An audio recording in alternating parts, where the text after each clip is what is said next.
Halo, selamat datang kembali di Ruang Tamu Nia.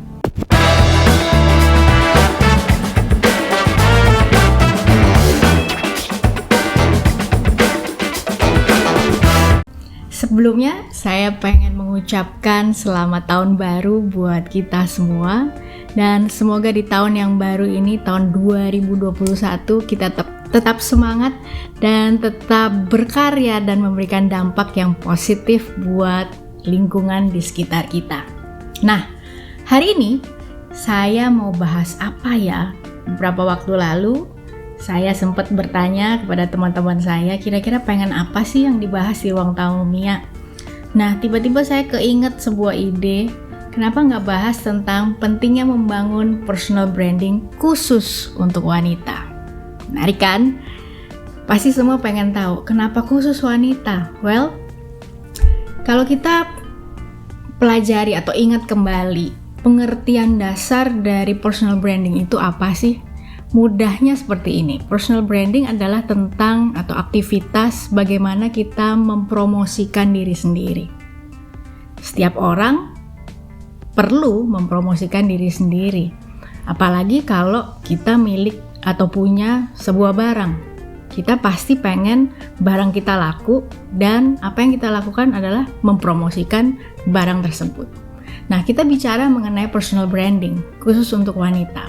Kenapa saya pengen membahas ini? Karena dari beberapa literatur yang saya baca, saya temukan sesuatu yang menarik. Dan saya sebagai wanita pasti sangat relate dengan pembahasan-pembahasan yang saya baca di artikel-artikel tersebut. Yaitu apa?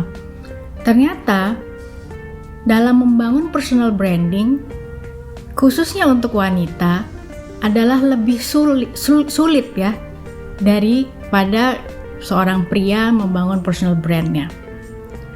Atau dengan kata lain, wanita perlu energi lebih, atau istilahnya adalah wanita itu harus sedikit lebih berjuang untuk membangun personal brandingnya. Nah, alasannya adalah ternyata sederhana. Dalam masyarakat kita ada gap yang namanya confidence gap, atau jarak rasa percaya diri antara pria dan wanita. Nah, contohnya seperti ini. Jika seorang pria ditanya tentang achievement yang mereka sudah pernah dapatkan dalam hidup, seorang pria lebih atau cenderung lebih mudah menceritakannya dengan gamblang. Saya pernah menjadi ini, saya pernah melakukan ini, saya pernah dapat ini, dan lain sebagainya. Tetapi ketika pertanyaan yang sama dilontarkan kepada seorang wanita, kecenderungannya wanita butuh waktu yang sedikit lebih lama untuk menceritakan achievement atau penghargaan atau prestasi yang pernah dia raih dalam hidupnya. Nah, kenapa tuh? Ternyata ada sebuah survei yang mengatakan bahwa wanita cenderung lebih merasa insecure ketika dia harus mempromosikan dirinya. Buat wanita selalu punya pemikiran atau rasa yang seperti ini. Saya belum cukup baik kok. Saya belum cukup ahli kok untuk mempromosikan diri sendiri. Saya kan biasa-biasa aja. Saya kan orang layaknya seperti orang-orang lain. Saya nggak segitu cantik. Saya nggak segitu kerennya. Confidence gap. Nah, alasan yang kedua, kenapa?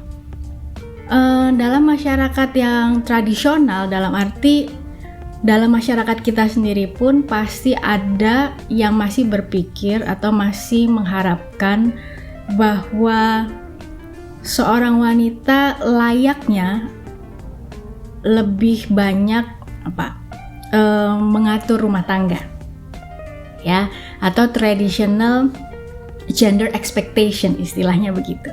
Jadi dalam suatu masyarakat itu punya harapan atau ekspektasi bahwa yang cari nafkah kebanyakan adalah seorang pria. Yang sukses di luar rumah kebanyakan adalah seorang pria. Sementara wanita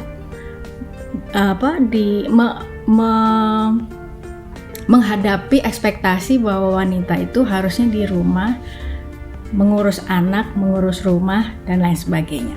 Well, buat saya itu bukan sesuatu yang sesuatu yang menghalangi sebenarnya seorang wanita untuk sukses. Tapi itulah kenyataannya.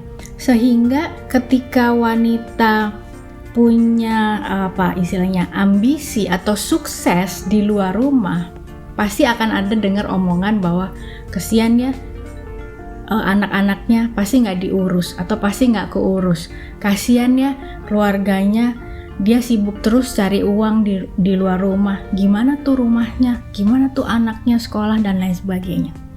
Nah, tetapi di satu sisi lucunya adalah ketika seorang wanita memilih, saya highlight kata memilih, untuk tinggal di rumah dan tidak berkarir di luar rumah, selalu pasti akan ada omongan juga bahwa kasian ya ijazahnya, atau sayang ijazahnya, dia dulu tuh sekolahnya tinggi banget loh, dia dulu sekolahnya itu pinter banget loh, ijazahnya nggak kepake, dia sekarang jadi ibu rumah tangga aja, nggak ngapa-ngapain di rumah.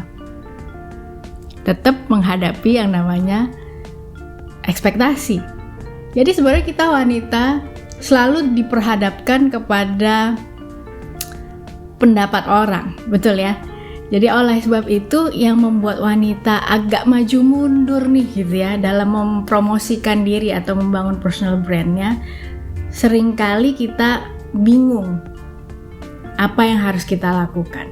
Nah, alasan yang ketiga kenapa wanita lebih cenderung sulit atau membutuhkan perjuangan yang lebih untuk membangun personal brand adalah kecenderungan sifat naturalnya wanita adalah lebih suka disukai atau lebih senang disukai dibandingkan terlihat sukses, karena itu tadi takut diomongin, ya kan?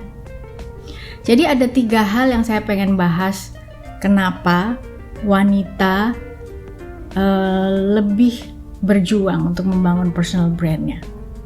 Nah, untuk caranya dan kenapa penting tetap seorang wanita perlu membangun personal brandnya, kita tunggu jawabannya di edisi Ruang Tamu Mia berikutnya. Sampai ketemu.